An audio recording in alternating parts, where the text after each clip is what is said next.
Hello everyone, 8051 micro controller series में हमने 8051 के बारे में लगभग सारी थ्योरेटिकल बातें सीखी हैं। आज की वीडियो है सीरियल कम्युनिकेशन इन 8051 के ऊपर। 8051 माइक्रो कंट्रोलर में सीरियल कम्युनिकेशन का यूज डाटा को एक डिवाइस से दूसरे डिवाइस तक सेंड करने और रिसीव करने के लिए किया जाता है। देखो, डाटा को एक डिवाइस से दूसरे डिवाइस तक सेंड और रिसीव करने के कई मेथड्स हैं, जैसे serial communication, parallel communication, Ethernet. और इस वीडियो में हम सीरियल कम्युनिकेशन पढ़ रहे हैं।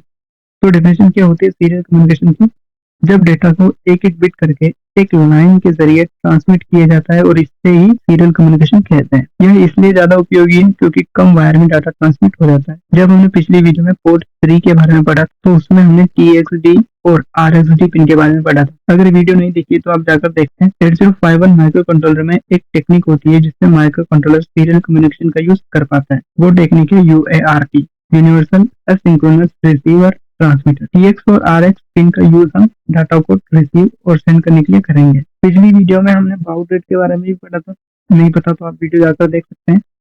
बाउड रेट का मतलब होता है डाटा ट्रांसफर की स्पीड, मतलब एक सेकंड में कितनी बिट्स ट्रांसफर की जा सकती है। 8051 में स्कोन यानी कि सीरियल कंट्रोल रजिस्टर होता है। इसका यूज सीरियल कम्युनिकेशन को कंट्रोल करने के लिए किया जाता है। 8051 में सीरियल कंट्रोल रजिस्टर 8 बिट का होता है और इसकी हर एक बिट एक पर्टिकुलर फंक्शन या काम के लिए यूज होती है। माइक्रो कंट्रोलर को ऐसा बनाया गया है कि हर बिट का अपना एक खास मतलब और उपयोग होता है। ये 8 बिट का होता है और इनके फंक्शन भी फिक्स होते हैं। जैसे पहली बिट है तो उसका क्या काम है, दूसरी बिट है तो उसका क्या काम है। बिट्स 0 होंगी और 1 होंगी। 0 और 1 के आधार पर इनके फंक्शन डिफाइन होते हैं। आपको स्क्रीन पे टेबल दिखाई दे रही है जिसमें स्कोन रजिस्टर की 8 बिट्स आपको दिखाई दे रही होंगी। पहले कॉलम में बिट नंबर है, दूसरे में नाम है और तीसरे कॉलम में उनके फंक्शन लिखे हुए हैं। इनको एक एक करके हम समझते हैं। SM0 और SM1 ये दोनों सीरियल मोड सिलेक्शन का, सीरियल कम्युनिकेशन का मोड डिसाइड करते हैं। अगर दोनों बिट्स SM0 और SM1 0 हो जाती हैं तो मोड 0 सेलेक्ट होगा। मोड 0 में हम एक शिफ्ट रजिस्टर का यूज करके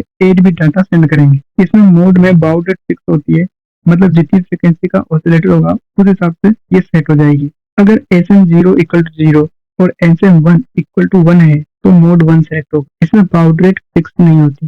टाइमर 1 का यूज करके इसको सेट किया जाता है। इसका यूज हम ब्लूटूथ, GSM और GPS मॉड्यूल में यूज करते हैं, GPS मॉड्यूल में करते हैं। अगर SM0 इक्वल टू 1 है और SM1 इक्वल टू भी 1 है तो ये मोड 2 है। इसमें बाउड रेट फिक्स्ड है। इससे हम डाटा के साथ साथ एड्रेस भी ट्रांसमिट कर सकते हैं। डाटा और एड्रेस को पहचानने के लिए एक एक्स्ट्रा बिट सेंड और रिसीव की जाती है, जिसे हम 9 बिट कहते हैं। जब मोड 2 में 8 बिट सेंड करते हैं या रिसीव करते हैं तो इसके बाद 9th बिट सेंड करते हैं, जो 1 भी हो सकती है और 0 भी हो सकती है। इसे पता लगता है कि एड्रेस है या नॉर्मल डाटा। अब अगर SM0 इक्वल टू भी 1 है और SM1 इक्वल टू भी 1 है तो यहाँ पे मोड 3 सेलेक्ट होगा। ये बिल्कुल मोड 2 जैसा ही है।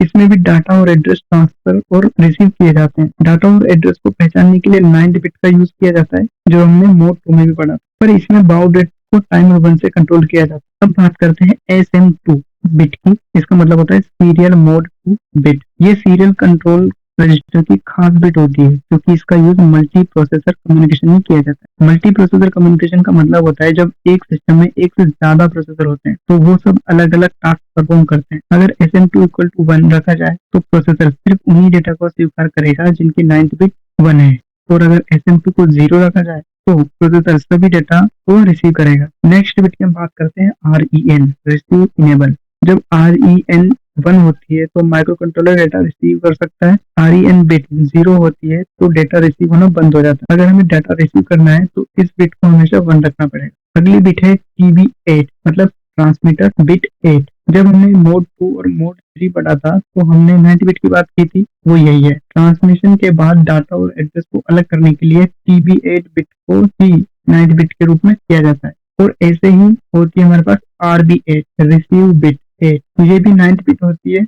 जब डाटा और एड्रेस रिसीव किया जाता है तब उन दोनों को अलग करने के लिए हम इस बिट का यूज करेंगे। इसके बाद आती है TI, यानी कि ट्रांसमिट इंटरप्ट फ्लैग बिट। ये बिट शो करती है कि ट्रांसमिशन पूरा हुआ है या नहीं। जब भी 8051 माइक्रो कंट्रोलर डेटा भेजता है तो ट्रांसमिशन पूरा होने के बाद TI इक्वल टू 1 हो जाता है। जब तक ये 1 रहेगा तब तक नया डेटा नहीं भेजा जा सकता। इसे मैनुअली क्लियर करना पड़ता है। सेम RI बिट होती है, मतलब रिसीव इंटरप्ट फ्लैग। जब डेटा पूरा रिसीव हो जाता है तब ये 1 हो जाती है और फिर नया डाटा रिसीव करने के लिए मैनुअली क्लियर करना पड़ता है। तो हमने इसको यानी कि सीरियल कंट्रोल रजिस्टर के टोटल 8 बिट स्कोप समझ लिया है, इसके फंक्शन समझ लिए हैं, तो ये भी जान लिया है कि इसका सीरियल कम्युनिकेशन कैसे यूज होगा। तो इस वीडियो को हम यहीं पे एंड करते हैं। यहाँ तक हमने सीरियल कम्युनिकेशन इन 8051 के बारे में डिटेल में पढ़ लिया है। अगर इसमें कोई डाउट हो तो आप कमेंट सेक्शन में पूछ सकते हैं। अगर आपको वीडियो अच्छी लगी है तो लाइक करना, शेयर करना और सब्सक्राइब करना मत भूलना। मिलते हैं नेक्स्ट वीडियो में।